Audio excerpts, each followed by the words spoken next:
Cricket ஃபேன்ஸுக்கு வணக்கம். IPL ஆக்ஷனுக்கு முன்னாடி ஏகப்பட்ட ட்விஸ்ட் எதிர்பார்க்கலாம் போல. என்னங்க நடக்குது? உண்மையாலுமே இவ்வளோ வருஷம் சிஎஸ்கேவோட அங்கமா இருந்த டிஜே பிராவோ இப்போ கேகேஆர் உடைய மென்டார் அப்படிங்கிற தகவல் வந்திருக்கு. ஆரம்பத்தில் இதெல்லாம் ஃபேக் அப்படின்னு நினைச்சப்போ அஃபீஷியலா கன்ஃபார்ம் பண்ணிட்டாங்க. இதை தாண்டியும் ஏகப்பட்ட ட்விஸ்ட் அண்ட் டர்ன்ஸ் இருக்கு. அதெல்லாம் என்ன ஏது அப்படிங்கிறத பார்க்கலாம். அதுக்கு முன்னாடி ஃபர்ஸ்ட் டைம் சேனலுக்கு வரீங்கன்னா மறக்காம சப்ஸ்கிரைப் பண்ணி சப்போர்ட் பண்ணுங்க. அப்போதான் அப்டேட் எல்லாமே எங்களை வந்து சேரும். சரி, வாங்க வீடியோக்குள்ள போவோம்.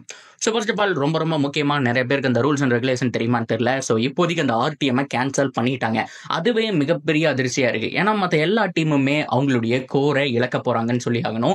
ஸோ எல்லா பிளேயர்ஸுமே ரீடைன் பண்ண முடியாது. எல்லா டீமுமே ஒரு 8 பிளேயர் தரமா வச்சிருந்தாங்க. அதில் 5 பிளேயர் தான் அப்படிங்கும் போது ஒரு பக்கம் ஃபாரின் பிளேயர்ஸ்ல இடிக்குது, ஒரு பக்கம் இந்தியன் பிளேயர்ஸ்ல இடிக்குது. ஸோ அப்படி பார்க்கும்போது ஒவ்வொரு அணியுமே மிக முக்கியமான வீரர்கள்ல 2-3 பேரை ஆப்ஷன்ல விட்டுதான் ஆகணும். ஸோ அது மற்ற டீமுக்கு அட்வான்டேஜ் அப்படின்னா கூட இந்த டீம்லயே இவ்வளவு நாள் இருந்து அந்த ஒரு சூழல்லையே வாழ்ந்தவங்களுக்கு பார்த்தோம் அப்படின்னா ஸோ கிட்டத்தட்ட மற்ற டீம் போய் ஆடுறது எப்படி இருக்க போகுது அப்படிங்கிறது ஒரு விஷயம். ஸோ அதை தாண்டி அங்கே போய் பெட்டரா பர்ஃபார்ம் பண்றதுக்கு சான்ஸ் இருக்கு.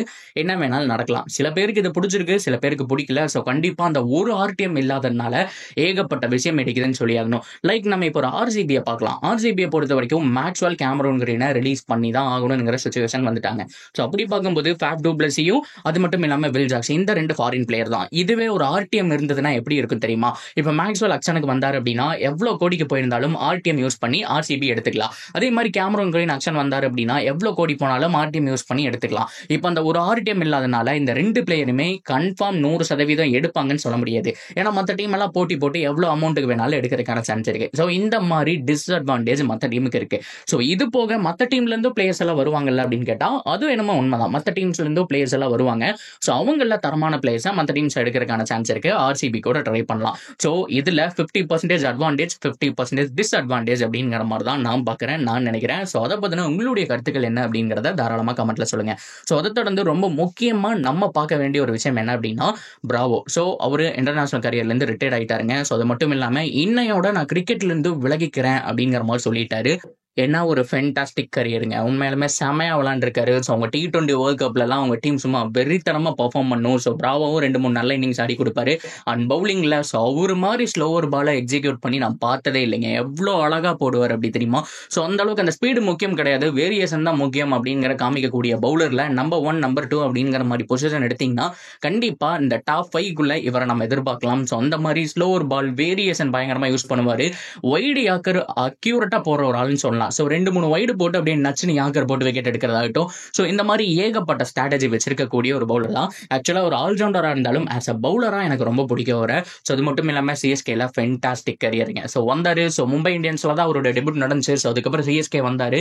ஸோ இவ்வளோ வருஷம் சிஎஸ்கே உடைய அங்கமாவே இருந்துட்டு இருந்தாரு. ஸோ அரௌண்ட் த வேர்ல்ட் எல்லா டோர்னமெண்ட்டும் ஆடுறதுனால அது மட்டும் இல்லாம ரொம்ப முக்கியமா என்னாச்சு அப்படின்னு கேட்டீங்கன்னா ஸோ கேகேஆர் உடைய ஒரு டீம் இருக்கு இல்லையா? ஸோ அந்த ஒரு டீமுக்காக வந்துட்டு இவர் விளையாடினாரு. ஸோ அதுதான் அவருடைய கடைசி மேட்ச். ஸோ அதுல இருந்து வந்துட்டு விலக போறேன் அப்படிங்கிற மாதிரி வந்துட்டு சொல்லிட்டாரு.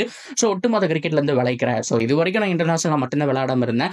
இனிமேல் இந்த கிரிக்கெட் அப்படிங்கிற ஸ்போர்ட்ஸ்ல இருந்தே நான் விலக போறேன் அப்படிங்கிற மாதிரி சொல்லிட்டாரு. 5 வயசுல பேட்டை தொட்டதுங்க. ஸோ அதுக்கப்புறம் இவ்வளவு தூரம் வந்தேன். ஸோ எவ்வளவு முடியுமோ அவ்வளோலாம் சாதிச்சாச்சு. சாம்பியனா நான் வெளியில போறேன், ரொம்ப சந்தோஷம் அப்படிங்கிற மாதிரி போட்டாரு. ஆனா அது அதிர்ச்சி கிடையாது. ஸோ இப்போ ஒரிஜினல் கேகேஆர் இருக்காங்க தெரியுமா? அவங்களுடைய பேஜ்ல இருந்து வெல்கம் டிஜே பிராவோ மென்டார் அப்படிங்கிற மாதிரி ஒரு போஸ்ட்டை போட்டு தாக்கிட்டாங்க. ஸோ அதுக்கப்புறம் சிஎஸ்கே ஃபேன்ஸுக்கு மனசே இல்லைன்னு சொல்லி ஆகணும். ஸோ எதனால? ஸோ மேபி ஷாருக்கானுக்கு அந்த மீட்டிங் எல்லாம் நடந்தது. ஸோ போட்டோஸ் எல்லாம் கூட ரீசெண்ட் டைம்ல அவர் போட்டாரு.